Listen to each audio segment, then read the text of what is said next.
These are women on a mission, cycling over 600 kilometers in just 4 days to raise money to fight crime in South Africa.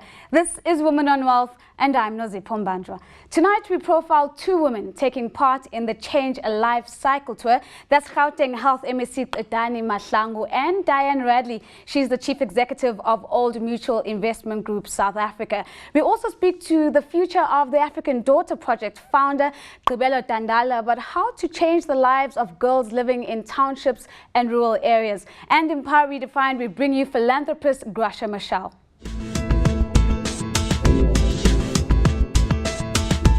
A group of 65 of South Africa's leading business executives set off this week on the 7th Change a Life cycle tour to raise funds to combat crime.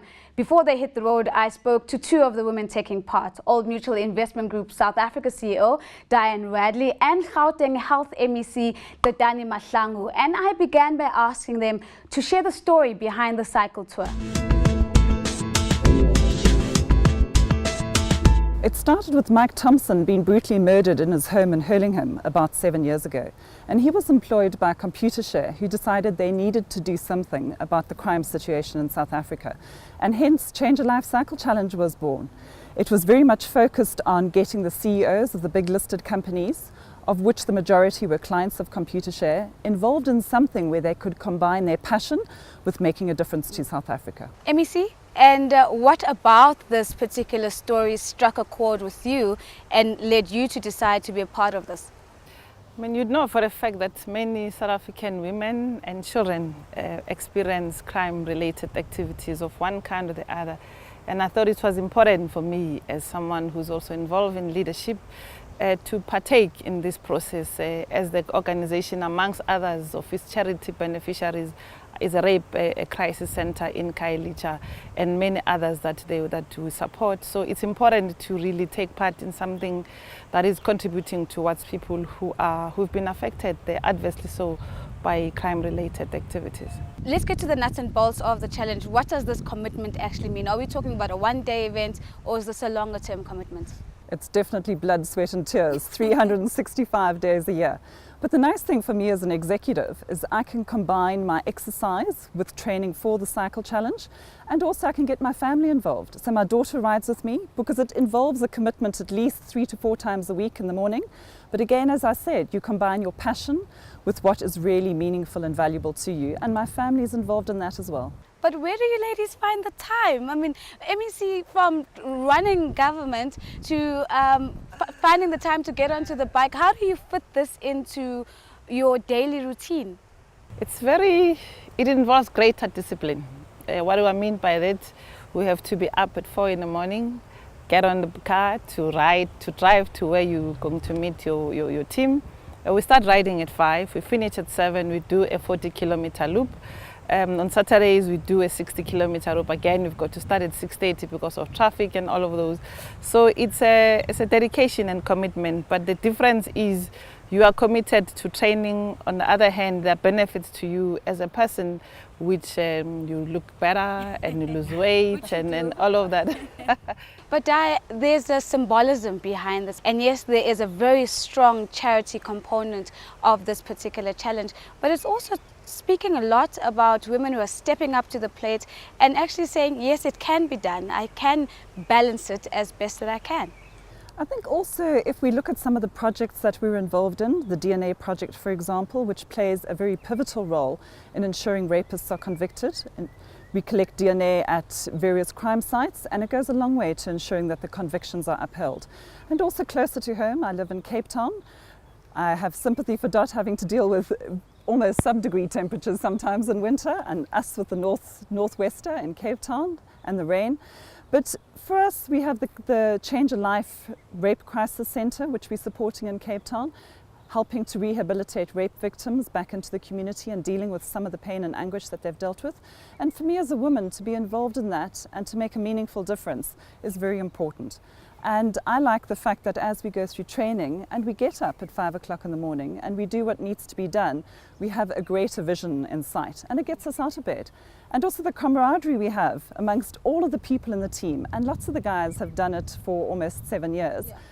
it gets you out of bed, it makes you want to go, it makes you want to share views and ideas and really just, share the outcome together. Let's talk about how we get other people involved, MEC. If you were to have a word of encouragement to ladies who oftentimes think that they can't take on something of this nature, how do we change that mindset? We should remember where we come from, where women had no rights that they have today. They were secondary citizens. You have to be married to be able to enjoy rights and benefits.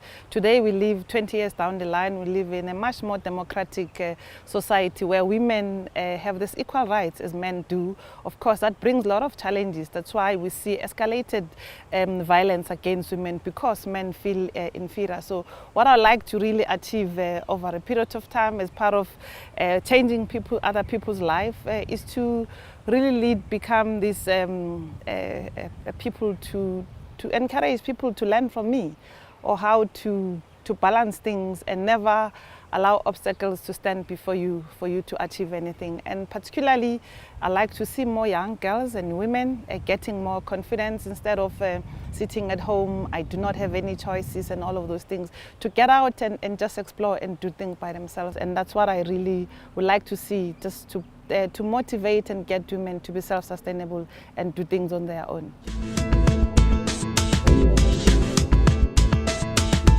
The future of the African Daughter Project's vision is to create a community of brilliant, independent and self-assured young women who will be the leaders of tomorrow and active participants in South Africa's economy. I sat down with the founder, Gqibelo Dandala, to find out how to break down the challenges that face the African girl child. I think first and foremost, the biggest challenge that we face as women, not just the girl child, just daughters of Africa, irrespective of age, is the issue, one, of leadership, and two, self-esteem.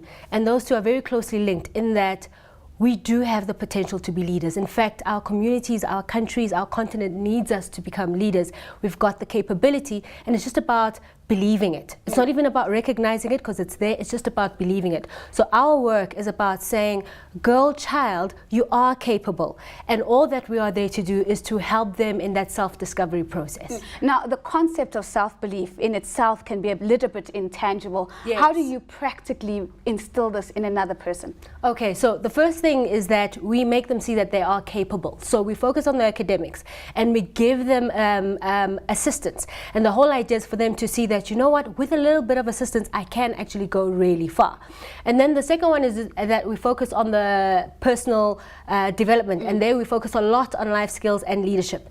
And what we do there is that we put girls in situations where they have to overcome something that they previously thought they could not overcome. And slowly but surely, as you do that, the self-confidence starts to kick in. And at some point then they start to realize that actually I am more capable of more than what I realize. And it's not an overnight process. It's not something that just happens, even over 2 weeks. It's something that takes time. It's something that takes reinforcement and reinforcement of the same message over and over. And that's why our program is minimum 1 year long or longer. And how do you target the beneficiaries of the program?